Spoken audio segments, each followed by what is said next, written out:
میرے اعمال کی اصلاح کرم سے بندے بھول کیوں جاتے کہ تیرا رب سب جانتا ہے؟ تو نے جو دنیا میں لوگوں پر ظلم کیا، زیادتی کی، ان کے مال میں، ان کی جان میں، ان کی عزت میں، جو تو نے دست اندازی کی، یاد رکھیے گا نبی پاک صلی اللہ علیہ وسلم کی حدیث پاک کو کبھی بھولنا نہیں ہے کہ مسلمان کا مسلمان پر حرام ہے اس کی جان، اس کی مال اور اس کی عزت۔ آپ کسی مسلمان کی عزت میں ہاتھ ڈال رہے ہیں، آپ کسی مسلمان کی جان لے رہے ہیں، آپ کسی مسلمان کی مال میں ہاتھ ڈال رہے ہیں، اس کی آبرو میں ہاتھ ڈال رہے ہیں، اور آپ سمجھتے کچھ بھی نہیں ہوگا، نادان ہو۔ یہ کیسے ہو سکتا ہے کہ آپ اتنا ظلم کریں اور کچھ بھی نہ ہو؟ مہلت ملی ہے، وقت ملا ہے۔ اس مہلت میں تو بندہ اللہ کے بارگاہ میں رجوع کرے، حق تلفیاں جو ہوئی ہیں ان کی معافی طلب کرے اور اپنے رب کو راضی کرے، اللہ کی پکڑ سے ڈرے۔ اور یہ جو قتل کر دیتے ہیں، مطلب پتہ نہیں چلتا، قتل کر کے چلے جاتے ہیں، اللہ اللہ قتل کر دیتے، اف، قتل ناحق گناہ عظیم ہے۔ ترمذی شریف میں ہے، حضرت سیدنا ابو سعید خدری رضی اللہ تعالیٰ عنہ حضرت ابو ہریرہ رضی اللہ تعالیٰ عنہ سے نقل کرتے ہیں، اگر تمام آسمان و زمین والے ایک مسلمان کا خون کرنے میں شریک ہو جائیں، تمام آسمان و زمین والے ایک مسلمان کا خون کرنے میں شریک ہو جائیں، اللہ پاک ان سبوں کو منہ کے بل اوندھا کر کے جہنم میں ڈال دے گا، اوندھا کر کے جہنم میں ڈال دے گا۔ اللہ اللہ، ہم ظلم کو کچھ ہلکا ہی مطلب معاذ اللہ ثم معاذ اللہ، ہم نے جانا ہی نہیں ہے کہ ظلم کی کس قدر ہولنا کیا ہے۔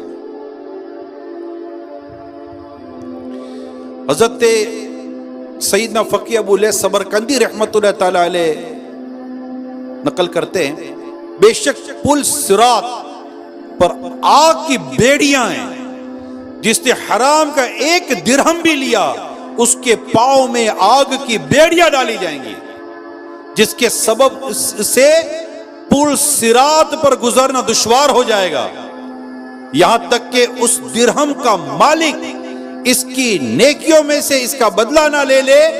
اگر اس کے پاس نیکیاں نہیں ہوں گی تو وہ اس کے گناہوں کا بوجھ بھی اٹھائے گا اور جہنم میں گر پڑے گا۔ ڈکیتیاں مارتے ہیں، لوٹ مار کرتے ہیں، موبائل چھین لیتا، آپ بتاؤ کتنے ہزاروں کیسز ہیں موبائل چھیننے کے، پرس چھین جانے کے، گھڑی اتار کر لے جاتے ہیں، موٹر سائیکل چھین لیتے، کار چھین لیتے ہیں، عورتوں کی بالیاں نوچ کر چلے جاتے ہیں، ان کے ہاتھوں سے کنگن اور چوڑیاں کھینچ کر چلے جاتے ہیں، گن پوائنٹ کے پر کیا کیا کام کرتے ہیں، کڈنیپ کرتے ہیں، بچوں کو اٹھا کر لے جاتے ہیں، بچیوں کو اٹھا کر لے جاتے ہیں، پرچیاں بھیجتے ہیں، بھگتے مانگتے ہیں، دکانوں پر فائر کر کے چلے جاتے ہیں۔ تم جتنی بھی یہ ظلم کر رہے ہو، جو زیادتیاں کر رہے ہو، چپ کر رہے ہو، تمہیں ادارہ بھی نہیں پکڑ پا رہا، ایک کا دو، دو کا تین، تین کا چار، گروپ بنے ہوئے، مافیاز بنی ہوئی ہیں، اس کو اس سے نکالا، اس سے اس کو نکالا، تمہیں کو پکڑ نہیں پا رہا، 2 دن کے اندر اندر تم نے پورٹ پار کرا دیا، ملک پار کرا دیا، سرحدیں پار کروا دی، تم نے سب کچھ کر لیا، کوئی تمہیں نہیں جانتا۔ ارے خود اللہ دیکھ رہا ہے، اتنا بڑا ظلم کر رہے ہو، لوگوں کے گھروں کو اجاڑ رہے ہو، ان کے بیٹیوں کو اغوا کر رہے ہو، اور یہ مال تو کہاں لے کے جاؤ گے؟ کہاں مال لے کے جاؤ گے؟ سوچئے دوبارہ کہ جب بے شک پل صراط پر آگ کی بیڑیاں ہیں، جس نے حرام کا ایک درہم بھی لیا اس کے پاؤں میں آگ کی بیڑیاں ڈالی جائیں گی، جس کے سبب اسے پل صراط پر گزرنا دشوار ہو جائے گا، یہاں تک کہ اس درہم کا مالک اس کی نیکیوں میں سے اس کا بدلہ نہ لے لے۔ اگر اس کے پاس نیکیاں نہیں ہوگی تو وہ اس کے گناہوں کا بوجھ بھی اٹھائے گا اور جہنم میں گر پڑے گا۔ عجیب و غریب انداز ہے ظلمن مال لینے کے، باطل طریقے سے مال لینے کے، حرام کھانے کے مختلف انداز ہیں، آیات میں، تفاسیر میں، حدیث کی شروحات میں پورا بیان موجود ہے، مگر میں یہاں پر بس عرض کرنے کی یہ کوشش کروں گا کہ مسلمانوں کو کسی صورت تکلیف نہیں دینی ہے۔ آج ہم بھی نیت کریں انشاءاللہ ہم کبھی کسی مسلمان کو تکلیف نہیں پہنچائیں گے۔ ہماری ہاتھ اور ہماری زبان سے انشاءاللہ مسلمان محفوظ رہیں گے انشاءاللہ. ہم آقا کی دکھیاری امت کا غم ہلکا کریں گے، نہ کہ ان کے غموں کو بڑھائیں گے.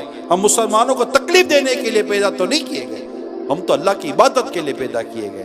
ہم تو نیکی کریں گے، پرہیزگاری اختیار کریں گے، تکلیف نہیں پہنچانی. یاد رکھیے گا حضرت سیدنا یزید بن شجرہ رحمۃ اللہ تعالیٰ علیہ فرماتے جس طرح سمندر کے کنارے ہوتے ہیں اسی طرح جہنم کے بھی کنارے ہیں، جن میں بختی اونٹوں جیسے سانپ اور کھچروں جیسے بچھو رہتے ہیں. اہل جہنم جب عذاب میں کمی کے لیے فریاد کریں گے، حکم ہوگا کناروں سے باہر نکلو. وہ جو ہی نکلیں گے تو وہ سانپ انہیں ہونٹوں اور چہروں سے پکڑ لیں گے، ان کی کھال اتار لیں گے. وہ لوگ وہاں سے بچنے کے لیے آگ کی طرف بھاگیں گے، پھر ان پر کھجری مسلط کر دی جائے گی. وہ اس قدر کھجائیں گے کہ ان کا گوشت پوست سب جھڑ جائے گا اور صرف ہڈیاں رہ جائیں گی. پکار پڑے گی، اے فلاں کیا تجھے تکلیف ہو رہی ہے؟ وہ کہے گا ہاں. تو کہا جائے گا یہ اس تکلیف کا بدلہ ہے جو تو مومنوں کو دیا کرتا تھا. آج تو بالکل پرواہ نہیں،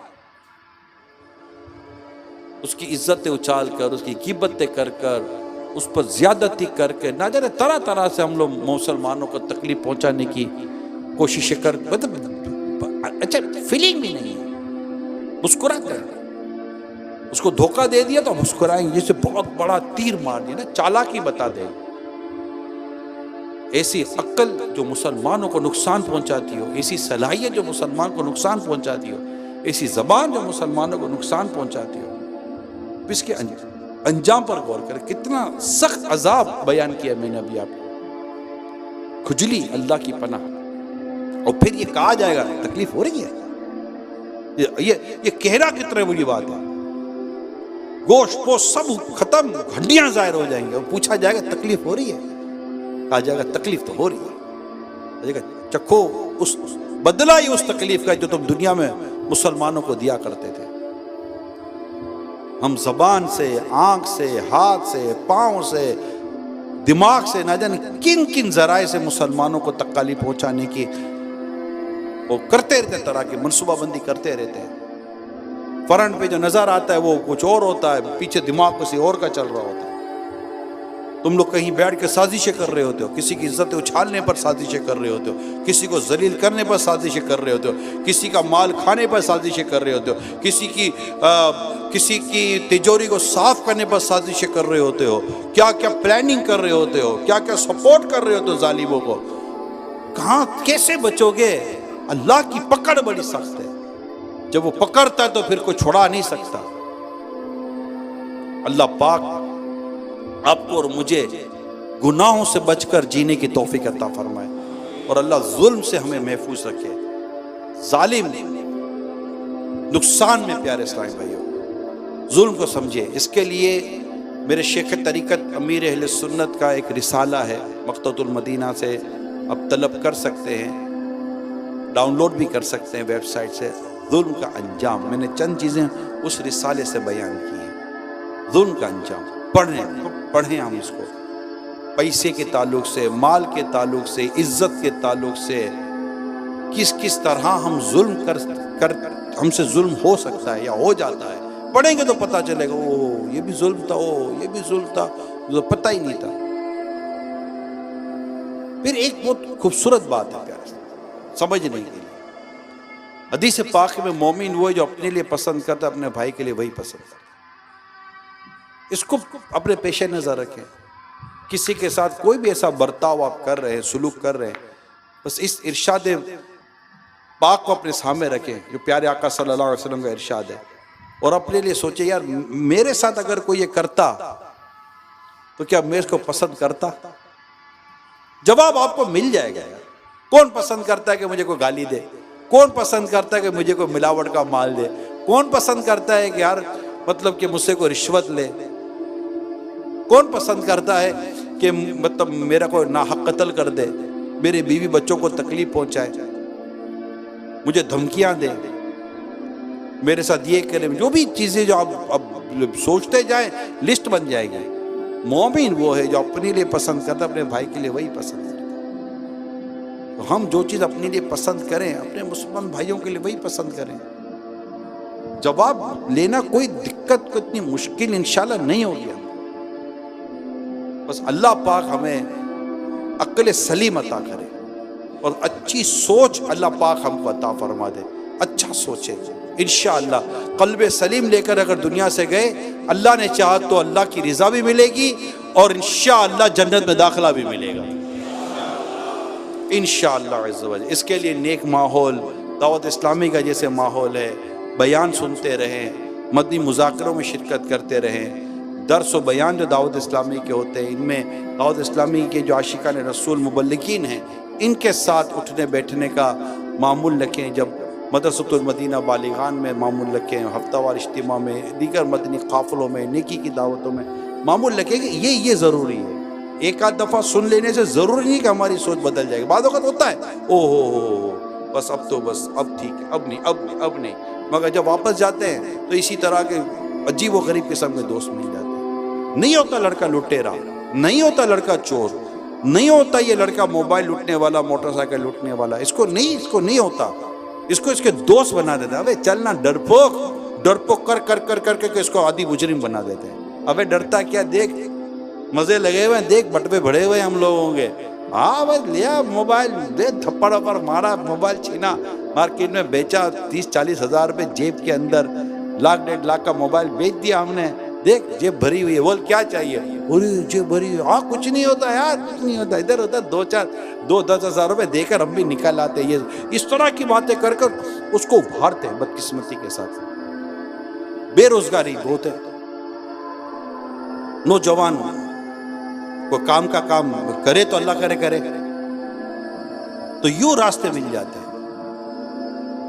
نشے کی طرف لگا دیتے ہیں, نشہ بیچنے کی طرف لگا دیتے ہیں.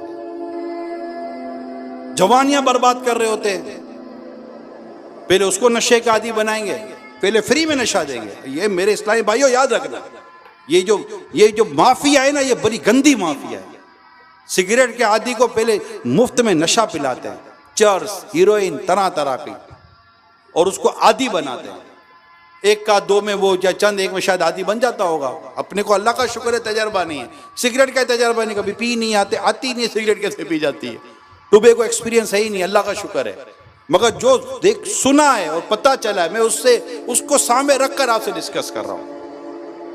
اب وہ عادی بن جائے گا. اب اس کو بغیر پیسے کے ملے گی نہیں. پیسے وہ لا کر دے گا, بعد میں وہ ختم. اب اس کو کسٹمر لانا پڑے گا کہ ٹھیک ہے تجھے دیں گے, کسٹمر لا. اب وہ دوسروں کو نشے کا عادی بنائے گا. یوں ان مافیا بدبختوں کی چین چل رہی ہوتی ہے اور ماں کی جوان اولادوں کو نشے کا عادی بنا